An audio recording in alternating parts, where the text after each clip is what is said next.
यीशु मसीह के तीसरे दिन जी उठने की कहानी। एक शुरुआत क्रूस पर चढ़ाया जाना।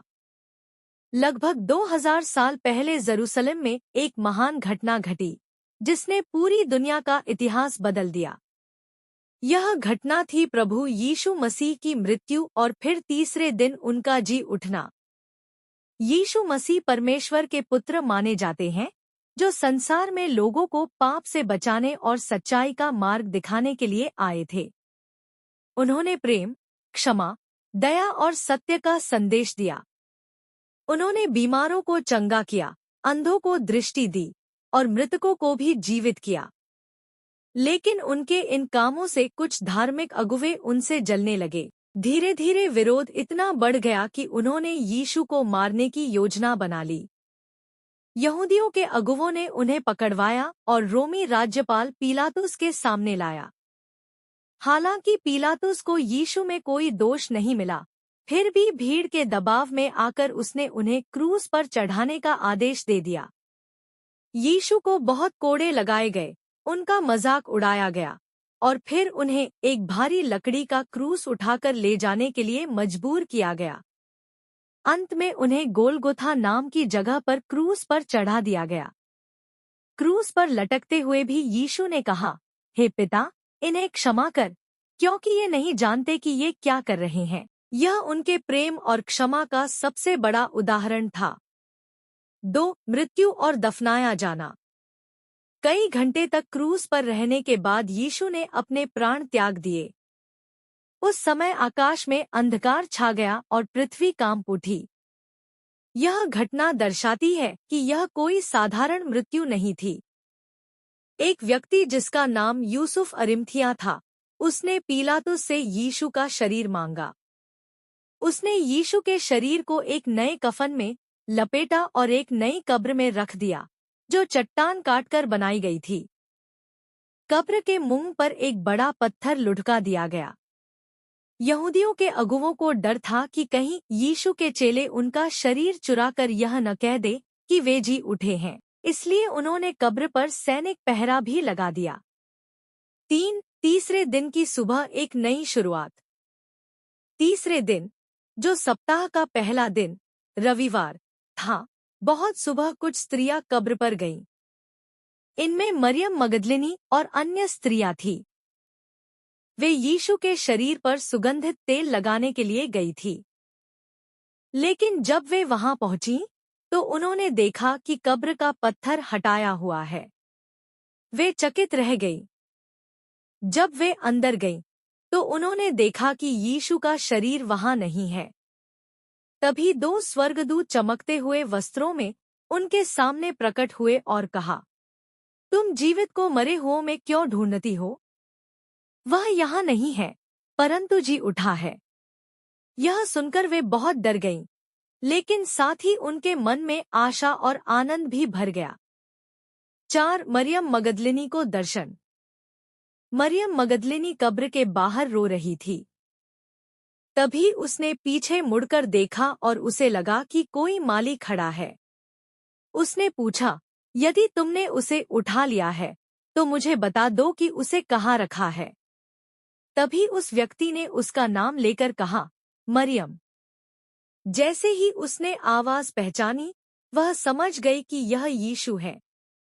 वह खुशी से भर गई और उनके चरणों में गिर गई।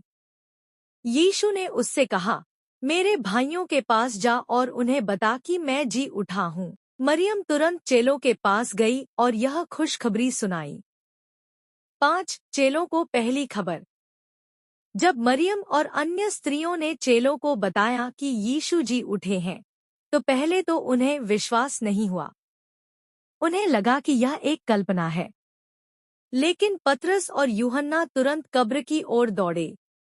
उन्होंने देखा कि कफन पड़ा हुआ है, लेकिन शरीर नहीं है। यह देखकर वे हैरान रह गए। 6. एम्माउस के रास्ते पर। उसी दिन 2 चेले एम्माउस नाम के गांव जा रहे थे। वे दुखी थे और यीशु की मृत्यु के बारे में बात कर रहे थे। तभी यीशु स्वयं उनके साथ चलने लगे, लेकिन वे उन्हें पहचान नहीं पाए। उन्होंने उनसे पूछा कि वे क्यों उदास हैं। उन्होंने सारी घटना बताई। तब यीशु ने उन्हें शास्त्रों से समझाया कि मसीह को कष्ट उठाना और फिर जी उठना आवश्यक था। जब वे भोजन करने बैठे और यीशु ने रोटी तोड़ी, तब उनकी आंखें खुल गईं और वे पहचान गए कि यह यीशु है। उसी क्षण यीशु उनकी आंखों से ओझल हो गए। 7 चेलों के बीच प्रकट होना। उसी शाम, जब चेले एक कमरे में दरवाजे बंद करके बैठे थे, यीशु उनके बीच आ खड़े हुए और कहा, तुम्हें शांति मिले। वे डर गए, क्योंकि उन्हें लगा कि वे कोई आत्मा देख रहे हैं। लेकिन यीशु ने कहा, मेरे हाथ और पैर देखो, मैं ही हूँ।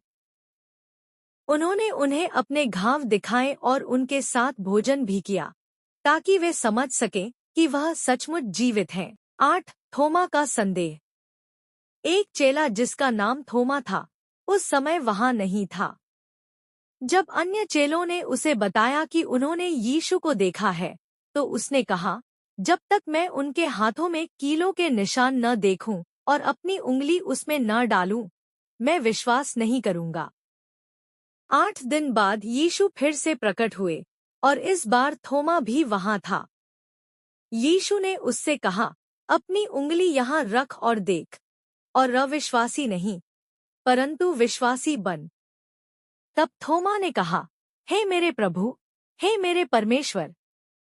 9 पुनरुत्थान का महत्व। यीशु का तीसरे दिन जी उठना बहुत महत्वपूर्ण है। इसका अर्थ है मृत्यु पर विजय। यीशु ने दिखाया कि मृत्यु अंत नहीं है। पाप से मुक्ति। उन्होंने हमारे पापों के लिए बलिदान दिया। नई आशा। जो उन पर विश्वास करते हैं, उन्हें अनंत जीवन मिलता है। पुनरुत्थान यह सिद्ध करता है कि यीशु सचमुच परमेश्वर के पुत्र हैं। 10 अंतिम संदेश और स्वर्गारोहण। यीशु ने 40 दिनों तक अपने चेलों को दर्शन दिए और उन्हें शिक्षा दी। उन्होंने कहा, जाओ और सब जातियों को चेला बनाओ। इसके बाद वे स्वर्ग में उठा लिए गए। निष्कर्ष। यीशु मसीह का तीसरे दिन जी उठना केवल एक चमत्कार नहीं, बल्कि पूरी मानवजाति के लिए आशा का संदेश है। यह हमें सिखाता है कि चाहे परिस्थिति कितनी भी कठिन क्यों न हो, परमेश्वर के पास हमेशा एक नई शुरुआत होती है। यह कहानी हमें प्रेम, क्षमा और विश्वास का महत्व समझाती है। यदि हम यीशु पर विश्वास करते हैं, तो हमें भी नया जीवन और शांति मिल सकती है। प्रार्थना। हे प्रभु जीसस क्राइस्ट, धन्यवाद कि आपने मेरे लिए क्रूस पर अपना जीवन दिया और तीसरे दिन जी उठकर मुझे नई आशा दी।